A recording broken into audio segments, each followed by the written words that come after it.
attack, fast fatal heart impact, past painful scars. In fact, I blast tasteful bars and packs. I back up my actions, fact don't ask, grab reactions, jacked attack with every word, then act with class as they hear me snap. I got nothing to lose, cause I fought and felt the bruise. Now I'm not the one confused, call the shots and they produce. I ain't lost, I'm finally loose, pick a new silver excuse. I need the views to boost me to a new abuse of being used. Everybody wants a piece now, y'all can rest in peace now. You're dead to me, so peace out. Remember, you're just freaked out. Get ready for defeat now. Alrighty. Hello everybody. This is Kiru's show here, and now, whenever we last left off with this series, in the beginning of the last part, I determined the fate of what I was going to do with it. And surprisingly, the coin flip means that, well, I guess I could explain it. I had the idea to either release the demons early, or release them later in the series. And with that one single coin flip, it means that the demons are going to be released later, or at a later point. Anyways, with that being said, keep that in mind. Now, we will start with Deku. Deku is at home, and today he is getting ready. He gets ready for school and heads out. Him and Deanne, along with everyone else, do eventually get there. Then being informed by Aizawa that because of the events of yesterday, that, well, they are going to be taking 2 weeks off. This kind of surprising everyone. And that they all should get ready. The sports festival is going to be a very trying time, especially for everyone. Now, this will determine their futures and part of their hero careers. So, whoever here believes that they can simply just, well, go in blindly and expect to get whatever they want, they're wrong. Now, this is whenever everyone is dismissed. As soon as it has happened, Midoriya stands up. And you do have Momo, who does actually ask Midoriya if he is going to be busy today. Me? No, not really. I was actually gonna go head somewhere and get something. Probably pick up some stuff for dinner, actually. I do need to go shopping. Really?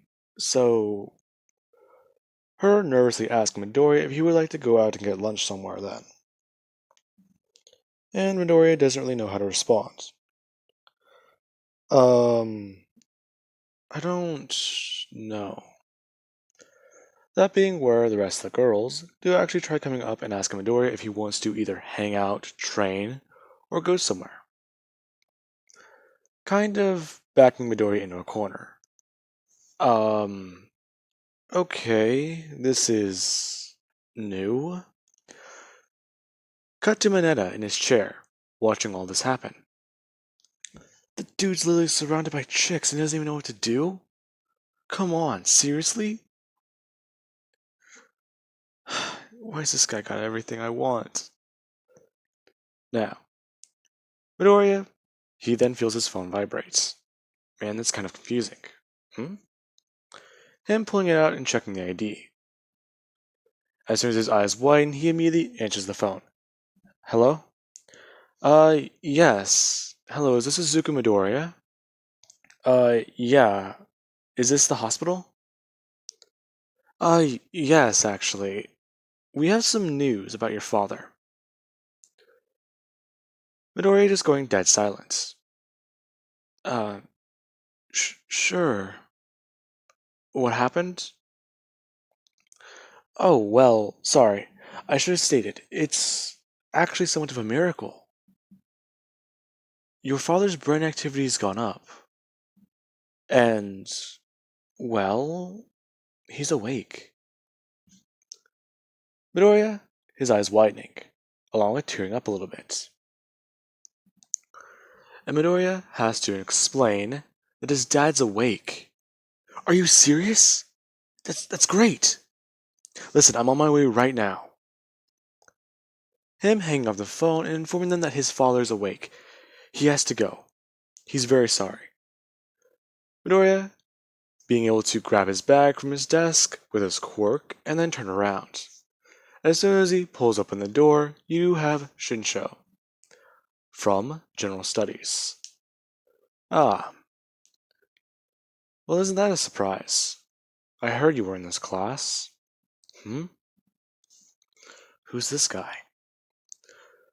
Now, Midoriya looks to his left and looks to his right. So, that's everybody. Wait, I noticed a few of these people. This is all general studies students. I even think some of these kids are from the business course. So, Class 1A. You are all going to get your chance to shine at the sports festival. It's quite interesting, isn't it? But don't count us out just yet. You're not better than us. Monoma going on to state that that is true. In fact, Class 1B will crush Class 1A. As he starts to laugh, Midoriya looking in his direction asking exactly what is his quirk, if he's so confident. Oh, my quirk? It's quite simple. I can copy any of your abilities. So anything you're good at, I'm just as well at. Huh. Alright, well, how about this? Midoriya immediately activating Hunter's Fest. Everyone seemingly beginning to weaken and drop to their knees. Midoriya bulking up quite a bit. As Midoriya looks down at Monoma, and does one single thing, telling Monoma that he's got quite a bit of an ego on him, but he'll tell him this. My quirk is a mutation, and I think you've seen me in the movies, so let me just explain. Midoriya bringing his hands up to his head before snapping it with enough force that it falls off. Everyone beginning to scream out in pain, Midoriya's body falling backwards and his head falling onto the ground. Monoma is completely what the hell of the situation. As you do have Midoriya, who he does come to, his head still on the ground, as he looks in Monoma's direction. Before Deanne does actually walk out from the other class door, and simply does one thing. She grabs Midoriya's body and leans him up against the wall, before grabbing his head and setting it back on. As soon as Midoriya does begin to regenerate, he does bring his hands up, and cracks his neck back into place, before standing up again. Yeah, I doubt you could try doing that. You were joking, right? That was a trick. Nope, no cheap tricks here. Either way, I want to say that was both of my quirks. 2 quirks? Yeah. One gives me the ability to steal anything. The other, regenerative immortality. And I'm guessing from that bravado on your face, you can't copy that. What? How does he know that I can't? You don't know anything about my quirk. Really? That look on your face told me otherwise. As soon as you realize that my quirk is a mutation, yikes, that look on your face. You thought, crap, that's something I can't do, is it? Well, how about I also explain to you this? Midoriya leaning in close and saying that his quirk doesn't numb anything. In fact, the extreme amount of pain he just felt as he ripped out part of his spine was very painful. So think about it like this. I can get stabbed, shot, killed, and even have my head split into 2. I can feel every single ounce of pain of those attacks. I've even been dipped in acid, and in a perpetual state of death. Try dealing with that every single day. Then you'll know that it doesn't matter. Anyways, out of my way, all of you. I don't have time for this. Midoriya is just walking through as everyone just gets out of his way. And he does get to the hospital. As soon as he does run in, he actually does begin to talk with his dad. And basically learn more about it. Azuku, is that really you? Hey, Dad. Man, they told me it was a while, but still, son, you've grown. Yeah, yeah. Are you alright, Izuku? Midoriya basically just throwing himself forwards and hugging his dad, saying, no, he's not. He's been waiting for the day that he wakes up. And it finally happened. Ah, jeez. Dad, I have so much to tell you. It's been crazy. Where to start? Um, Dad, do you know that night we were attacked? Yeah, but I'm sort of just confused. Where's your mother? Uh, They haven't told you yet. Mom died that night. What? Izuku, that can't be right. Um, it is. It's just the villain who attacked us. They were looking for something. And if I'm gonna be honest, they couldn't get it. So they wanted to make sure that I died. You. What do you mean? Well, Dad, they sort of threw acid at me. I kind of was regenerating while melting at the same time. It's this whole story, but that's not what's important. Mom died that night, Dad, and ever since then, you've been in a coma. In fact, are you okay? You've been moving around, and don't you at least feel stiff? Uh, kind of, actually. But, I mean, look at me. Hell, your biceps are bigger than mine now. Yeah, you have no idea. But, well, I got 2 weeks off of school, Dad, so maybe we can at least catch up. School? Oh, yeah, I'm in UA now. Sorry, you've missed quite a lot, actually. Midoriya having a genuine smile on his face.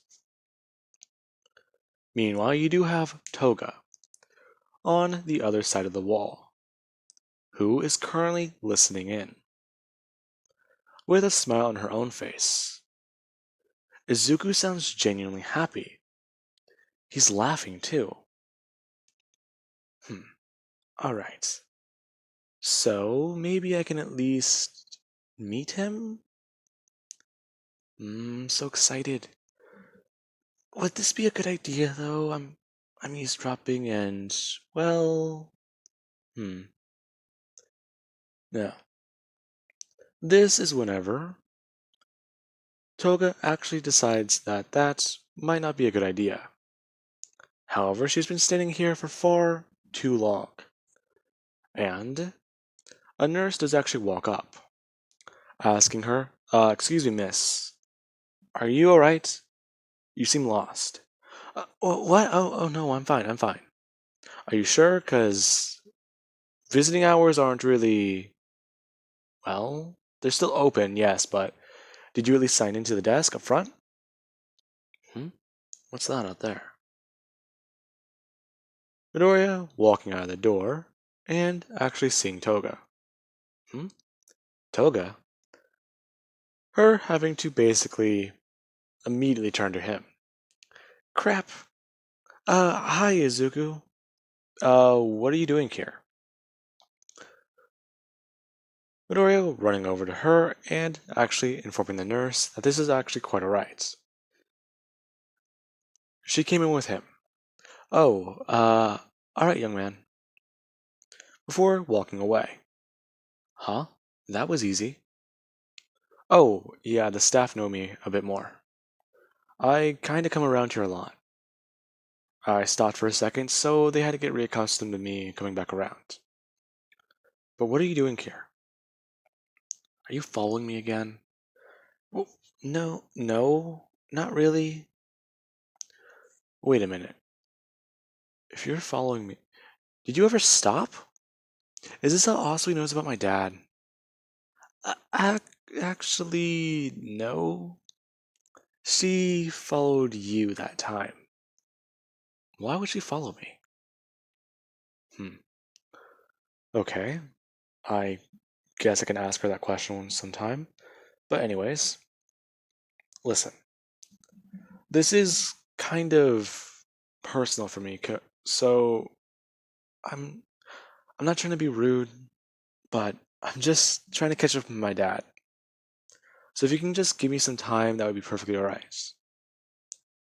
Now, the hospital door opens once again, and Midoriya turns around to see that his dad is attempting to walk out of the room, while basically holding onto the wall. Midoriya is swiftly turning and running back over to his dad, basically helping him keep standing on his legs. Dad, what are you doing? Izuku, I wasn't just gonna let you run out on me like that. Oh, he says looking up. Who's this young woman? Oh, this is my classmate, Toga. She was, well, I think she was visiting someone here, right? Yeah. Oh my. Uh, nice to meet you. Well, Hasashi going on to smirk and at least look at his son for a second, saying that he didn't realize that his son actually had his own little girlfriend. Why didn't you tell me about this, Izuku? Dad, she's not my girlfriend. Now, Toga actually does look a little disappointed at that statement, somewhat beginning to pout. As Hasashi just states, sure. Anyways, Izuku, I'm happy that you're going to school now, and, well, that frankly we can catch up. But I'm sort of just confused. Uh, What have you been doing this whole time? Oh, I've sort of just been taking care of myself, Dad. Midoriya looking at the ground. I see. So, um, yeah. This got very awkward very fast. For both of them.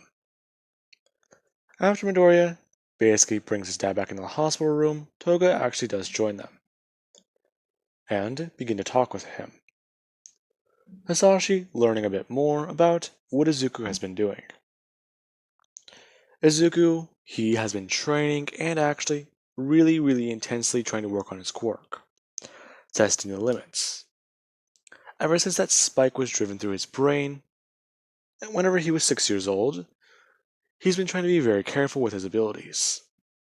However, he recently learned that decapitation doesn't even stop him. Neither does literally being impaled in every single major organ, artery, and even explosions. Stating that 2 days ago, he exploded from the inside out. Uh, Wow, that is very interesting. Azuku, are you sure you're alright? I'm fine, Dad. But, Toga, uh, could you please wait outside? This is kind of a personal conversation I want to have with him real quick. Hmm? Oh, sure. Now, she does actually leave, walking down the hall, and at least beginning to wait. Now, Midoriya does actually ask his dad a question. Is he gonna be alright? Does he need anything? Does he want anything? Um, no, Izuku, I'll be fine. I'm just trying to process this. Those events, they play over and over again in my mind, and they're clear as day. Hitting the pavements and being out. But I'm thrusted away from that world. The idea that you're in danger, that you're about to die. We didn't know the full extent of your quirk back then. You can take a hit to the brain. That was lucky. That's all I really thought. But I'm thrusted into this new world. Whenever I woke up, I was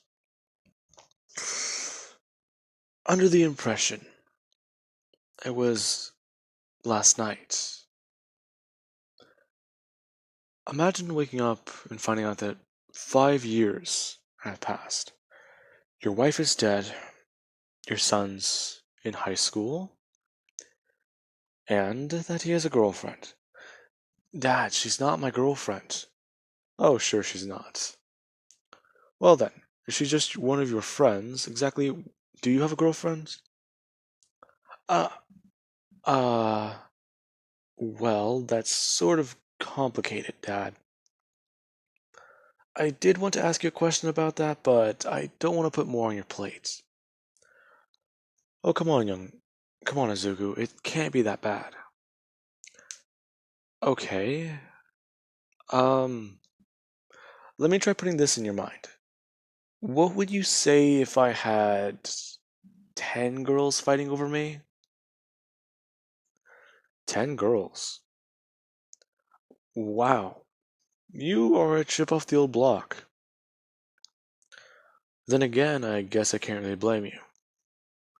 What do you mean? Well, you're good with people. You've been like that ever since you were little, ever since we were at least always messing around on set.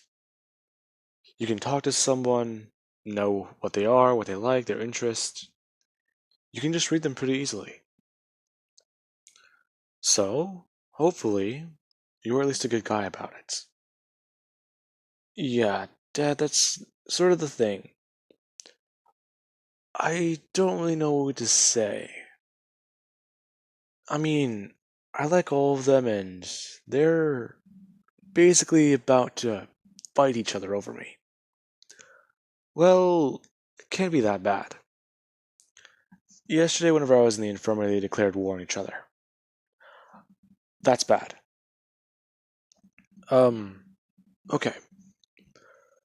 Well, I guess that. Hmm. We can figure this out. But, now, Izuku gets a phone call. And he does actually look at his phone for a second. The hell? Opening it up and actually answering the phone. Hello? Is this Izuku Midoriya? Yeah. Who is this? Yes, we were made aware that your father is awake. Do you think he would be able to come in for an interview? Midoriya immediately just hang up the phone. Ah, okay, so apparently somebody already knows. Hmm. Well, it can't be helped. Okay. Dad, do you know when they're gonna release you? I don't know, actually. You see, the thing is, it's sort of weird. They say that my condition's in a lot. They say that my body's in a lot better of a condition for someone who's been laying in bed all this time. Hmm. Um, yeah, Dad, that's sort of my fault. Hmm? You see, I found out something about my quirk, and it can heal people. Really? That's sort of strange. Yeah. Okay. Basically, if I can administer my blood directly to you before it dissolves, you can heal your body.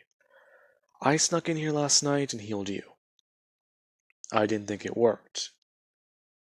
I'm sort of just taken by surprise.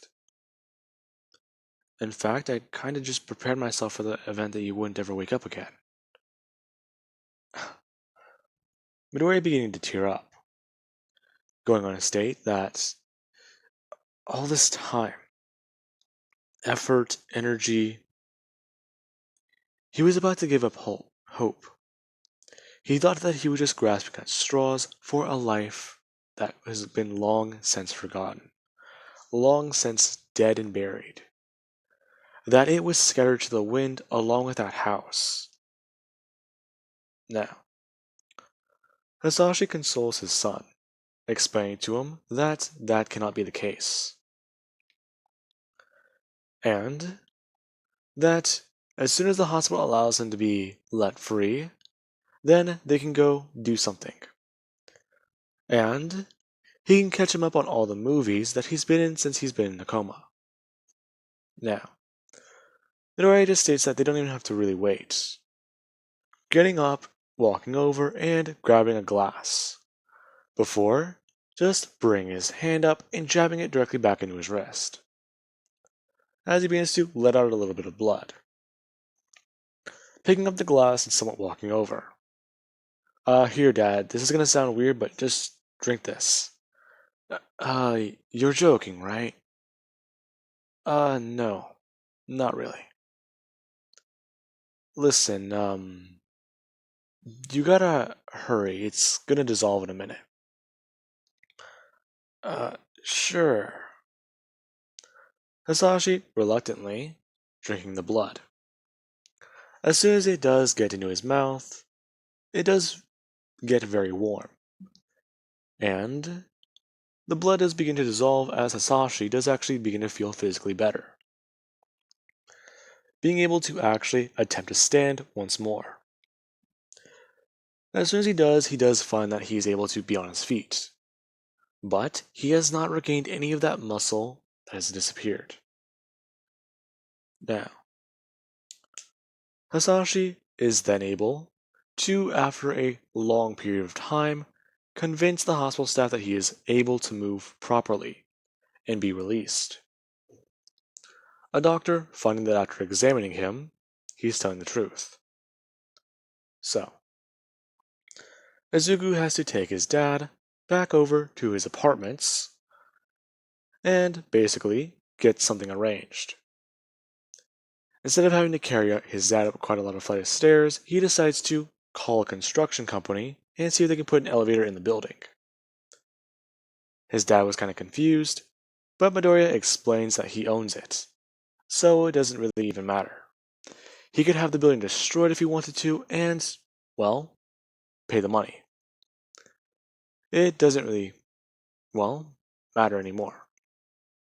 Now, after Midoriya does bring his dad back to the apartment, he does actually go to unlock his door. As soon as he does so, you do have Ochako, who actually does go on stating that she did think it was him. Hey, running up and asking who exactly is that. Oh, this is my dad, Ochako. Uh, hello, young miss. Uh, hi. That's so weird. I thought you didn't live with your dad. Yeah, he's been in a coma for a bit of time, and I used what I could do with my quirk to heal him. Whoa, that's so weird. But, do you think that you'd be free to coming out with me? I mean, if you're not too busy, I mean, you probably want to spend some time with your dad. I can understand it, but I'm just saying. I mean, later or tomorrow or something, sometime this week. Uh, okay. Geez, they're really taking this love rivalry thing pretty seriously, aren't they? I'm surprised Kendo hasn't showed up. Then again, she's probably one of the most competitive people I know. Midoriya opening the door and actually walking in. Surprise, surprise, there is Deanne. And Hisashi is kinda confused about this. Midoriya, busy before he can even open his mouth to explain it, Deanne shoots him in the head with a piece of lightning, or a bolt of it. Not only does he get a bit of an explanation, but he can see that sometime after Izuku, well, got into trouble. Or no, not that. Let's just say that he has his memories rewritten to be where she is a childhood friend of his. That works out a whole lot better. I forget how much creativity I have with her, that stupid quirk. The ability to manipulate memories. I could do a what if on that. If I'd probably do another Seven Deadly Sins what if, I'd probably do Gother first.